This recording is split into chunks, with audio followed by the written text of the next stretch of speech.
Welcome fam! Before we dive into the story, please kindly subscribe to the channel, like the video, and share your thoughts below. I've perfected the art of moving through life without disturbing anyone. Tuesday afternoon, 3:47 p.m. I know because I check my phone compulsively, counting down minutes until I can justify pouring wine.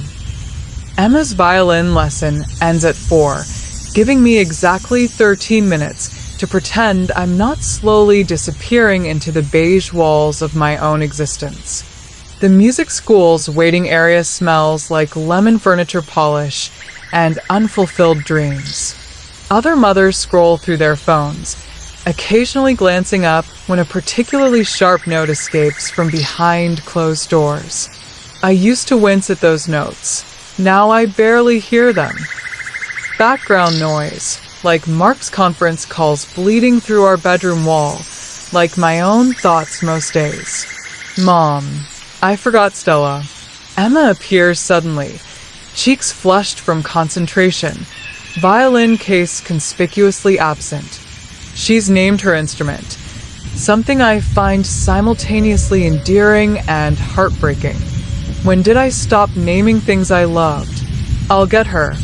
I say automatically, the words forming before I realize I've volunteered for yet another task. Emma's already halfway to the car, texting someone who actually interests her. The building feels different at twilight, fluorescent lights harsh against gathering darkness outside. My footsteps echo in empty hallways as I navigate toward the practice rooms, following the sound of a single violin singing something achingly beautiful. I pause outside the partially open door, watching fingers dance across strings with an intimacy that makes my chest tighten with something I can't name. He notices me before I can retreat. You must be Emma's mother. His voice carries the same warmth as his playing, and when he smiles, I realize it's been months since anyone has looked at me with genuine curiosity rather than polite necessity. I've been hoping to meet the woman who raised such a thoughtful musician. Something in his tone suggests he means more than pleasantries. I stand there holding Emma's violin case, feeling exposed under his attentive gaze, and suddenly I'm aware of my own breathing. Do you play music yourself? He asks, and there's something in the way he studies my posture that makes me feel seen in a way that's both thrilling and terrifying. You have the stance of someone who used to spend time at a piano. The observation hangs in the air between us like a question I'm not sure I'm ready to answer. I used to play. The admission slips out before I can stop it, carrying 15 years of buried longing. I haven't said those words aloud since, before Emma was born, certainly. Before Mark and I settled into our comfortable arrangement of parallel lives. David's face transforms with genuine enthusiasm, and I realize how rarely I see that expression directed at me. What did you play? Classical? Jazz? He gestures toward an old upright piano tucked in the corner, its bench worn smooth by countless students. Would you consider playing something now? Just a few measures. I'd love to hear what speaks to you. I should say no. I should collect Emma's violin and return to my car, to dinner prep, to the safety of my predictable evening routine. Instead, I find myself moving toward the piano, my fingers already remembering the weight of keys beneath them. Chopin's Nocturne in E-flat major emerges without conscious thought, muscle memory awakening something I thought I'd successfully buried. The notes feel foreign and familiar simultaneously, like speaking a language I'd forgotten I knew. As I play, I'm acutely aware of David listening with complete attention, his presence making me feel exposed yet oddly protected. When the last note fades, silence stretches between us. Then he speaks, his voice softer than before. You have music still living in your hands. It's been waiting. The simple recognition breaks something loose in my chest. Tears threaten. When did I become someone who cries at kindness? And I stand abruptly, mumbling something about dinner and responsibilities. Driving home, I catch myself humming the nocturne, my hands tapping rhythms on the steering wheel. The melody follows me through grocery aisles, through Emma's homework supervision, through Mark's distracted recap of his day. That night, lying beside my sleeping husband, I think about the way David listened, not waiting for his turn to speak, but hearing my music as if it actually mattered. I feel more alive after 20 minutes with a stranger than I have in months of family dinners, and that realization terrifies me more than I care to admit. I start arriving 5 minutes early to Emma's lessons, then 10, 15. I tell myself I'm being a supportive parent, but I know I'm lying. I'm drawn by conversations that feed something starved in me. Discussions about books, about art, about the dreams we shelve when life demands practical decisions. I chose teaching over performing after my divorce. David tells me one afternoon, his fingers absently plucking violin strings as we talk. Stability felt more important than passion at the time. The admission resonates uncomfortably. I recognize the weight of compromise in his voice, the same tone I use when explaining why I never finished my music degree. Each week, our conversations deepen. He remembers details my own family forgets, that I prefer Debussy to Mozart, that I worry about Emma pulling away as she grows older, that I sometimes feel like I'm watching my life from outside myself. When he suggests I might enjoy the community center's piano available for evening practice, the idea takes root despite my rational mind's protests. Your husband supports your music? He asks one day, the question casual but loaded. Mark's very practical. I say, choosing words carefully. I don't mention the eye rolls when I used to hum while cooking, or how he refers to artistic pursuits as hobbies, with barely concealed condescension. David nods, understanding flickering in his expression. My ex-wife never understood why I needed to disappear into music sometimes. She said it was selfish, escaping like that. The parallel stings because it's too accurate. I think of Mark's impatience when I get lost in novels, his gentle mockery of my romantic notions. When did I start apologizing for the parts of myself that weren't entirely utilitarian? That evening, I find myself choosing clothes more carefully before Emma's lesson, then feeling foolish for the impulse. I'm a married woman with a teenage daughter, developing feelings that have no place in my carefully constructed life. Yet I can't deny the anticipation that builds each Tuesday, the way my pulse quickens when I see David's car in the parking lot. I tell myself it's friendship, shared artistic interests, nothing more. But I can't explain why guilt gnaws at me when Mark asks about my day, or why I've started editing my responses to exclude the most interesting parts. Emma's lesson runs late, recital preparation requiring extra time, and I find myself alone in the hallway with 30 minutes to fill. The practice rooms are mostly empty, but from one comes the sound of a violin singing something so achingly beautiful it stops my breath mid-step. I recognize the piece immediately. Rachmaninoff's Piano Concerto No. 2, transcribed for violin. The same concerto I used to dream of performing before I chose security over art, before I convinced myself that dreams were luxuries I couldn't afford.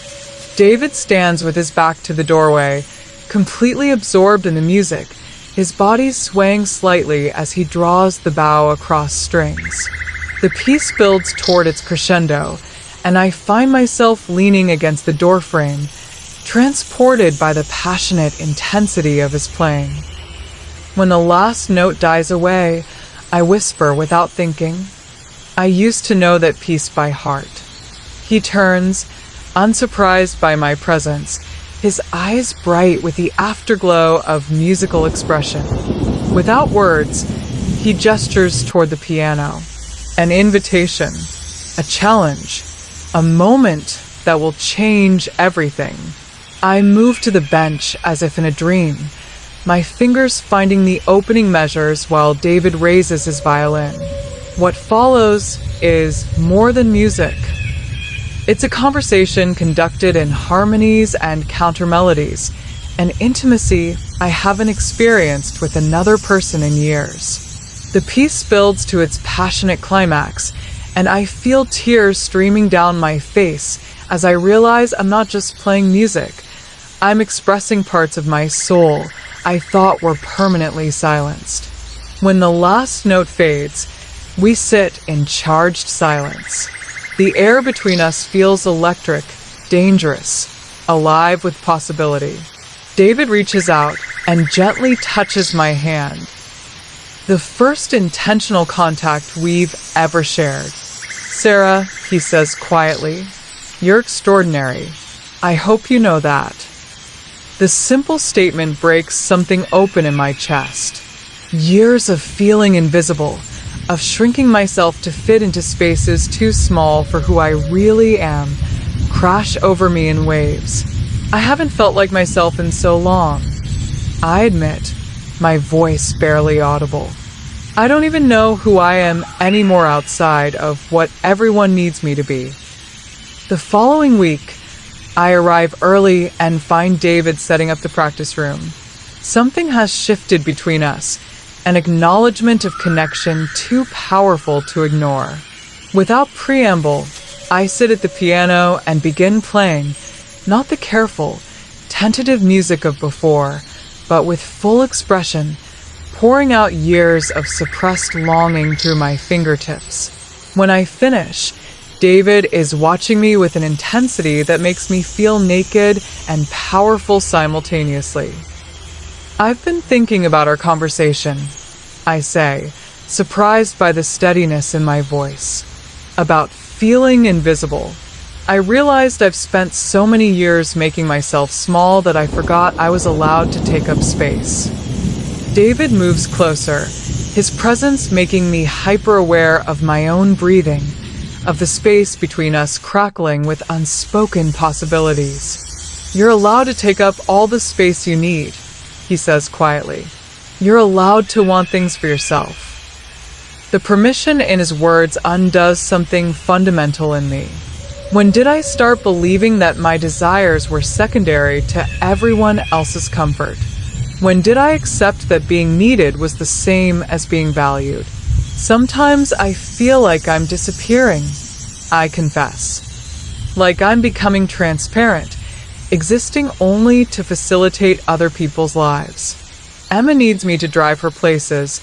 Mark needs me to manage the household, but nobody needs me to be me. I do. David's words are simple, direct, devastating in their honesty.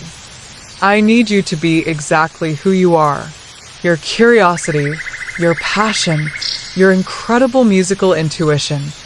The world needs all of that. We spend the hour talking about dreams deferred, about the courage required to honor the parts of ourselves we've abandoned. David shares his guilt about encouraging students to pursue their passions when he chose security over his own performance career. I admit that I envy Emma's fearlessness in pursuing music, something I never had at her age. "It's not too late," David says as our time ends. "It's never too late to choose yourself." His words follow me home, echoing through dinner preparation and homework supervision. That night, I stand in front of my bedroom mirror and try to see myself through David's eyes, not as someone's wife or mother, but as a woman worthy of attention, passion, artistic expression. For the first time in years, I like what I see. Driving home, after our most honest conversation yet, I feel simultaneously exhilarated and terrified. The woman who entered that practice room an hour ago was still pretending this was innocent friendship. The woman behind the wheel now knows she's crossed an emotional line that can't be uncrossed. I've fallen for David, not just as an escape from my marriage's emotional desert, but because he represents everything I've been missing. Creative passion, intellectual connection, the intoxicating feeling of being valued for who I truly am rather than what I provide. At home, Mark asks about my day with the same distracted politeness he always uses, scrolling through emails while pretending to listen. I realize with crystalline clarity that I can't tell him anything real about my life anymore. How do you explain to your husband that a stranger sees you more clearly than he does? How do you admit that you feel more alive during an hour of musical conversation than you do in months of shared meals and parallel schedules? When Emma practices violin that evening, I hear David's influence in every phrase, every dynamic choice. Her playing has improved dramatically since she started lessons with him, but more than that, she's learning to express herself through music in ways I never allowed myself. I feel like I'm harboring a beautiful secret that connects me to something larger than my circumscribed existence. That night, unable to sleep, I sit at our kitchen table and write. Not a to-do list or grocery inventory, but a catalog of dreams I've buried, ambitions I've dismissed as impractical, parts of myself I've sacrificed on the altar of being a good wife and responsible mother. I imagine returning to school to finish my music degree. I think about divorce, the word I've never allowed myself to fully consider, about starting over at 42, about building a life around passion rather than obligation. The possibilities terrify and thrill me in equal measure. What scares me most isn't the practical challenges of rebuilding my life. It's the possibility that I've waited too long, that I've become too comfortable in my cage to remember how to fly. But David's voice echoes in my memory. It's never too late to choose yourself. Maybe it's time I started believing him. 3 weeks later, I enroll in piano lessons at the community center. When Mark asks about it over dinner, I tell him it's a midlife hobby, and he nods absently, already back to his phone. But I know it's more than that. It's the first tangible step toward reclaiming the woman I used to be, the artist I abandoned, the person I'm becoming. My playing improves rapidly, 15 years of dormant skill awakening under patient instruction. My teacher, Mrs. Chun, is impressed by my musical intuition, my ability to understand the emotional architecture of pieces. You have the soul of a performer, she tells me, and I feel David's earlier words validated by someone with no agenda beyond musical education. I start attending local concerts, small venues, intimate performances that feed something starved in me. I read poetry again, novels that make me think about beauty and meaning rather than just plot and pace. I have conversations with cashiers, neighbors, strangers in coffee shops. Real conversations about ideas and dreams, not just logistics and weather. With David, our connection deepens beyond the initial spark of attraction into something more substantial. We begin meeting for coffee after Emma's lessons, sharing book recommendations, and discussing our evolving understanding of ourselves. He's reading about mindfulness and creativity. I'm exploring memoirs by women who reinvented themselves in midlife. You're different, Emma observes one evening as I practice piano while dinner cooks. Not bad different, good different. Like, happier or something. Even Mark, distracted as he is, notices the change. You seem more energetic lately, he comments, and I realize he's not wrong. I have more energy because I'm finally spending it on things that matter to me rather than just managing everyone else's needs. The irony isn't lost on me. I'm not trying to leave my old life so much as expand it to include all the parts of myself I thought were lost. I'm still Emma's mother, still Mark's wife, but I'm also Sarah the pianist, Sarah the dreamer, Sarah the woman who takes up space and refuses to apologize for her desires. The story's end finds me at our kitchen piano. Yes, we bought a piano, my first major purchase in years that wasn't for family utility. Playing Rachmaninoff while dinner simmers and life happens around me. Mark reads in his chair. Emma does homework at the table, but for once their proximity doesn't feel like obligation. It feels like choice. I don't know exactly what my future holds. David and I exist in a space of infinite possibility, our connection undefined but profound. Maybe our relationship will deepen into something that reshapes both our lives. Maybe it will remain a beautiful friendship that awakened me to my own worth. Either way, I know I'll never again settle for feeling like a ghost in my own existence. The music flows from my fingers, complex, passionate, unafraid. I'm no longer invisible, not to David, not to my family, and most importantly, not to myself. The woman playing this piano knows her own value, demands to be seen, refuses to shrink herself to fit into spaces too small for her soul. I spent 15 years believing that wanting more was selfish, that dreams were luxuries I couldn't afford. I thought safety meant shrinking myself to fit into spaces that were too small. But I've learned that the most dangerous thing isn't risking what you have, it's risking who you are.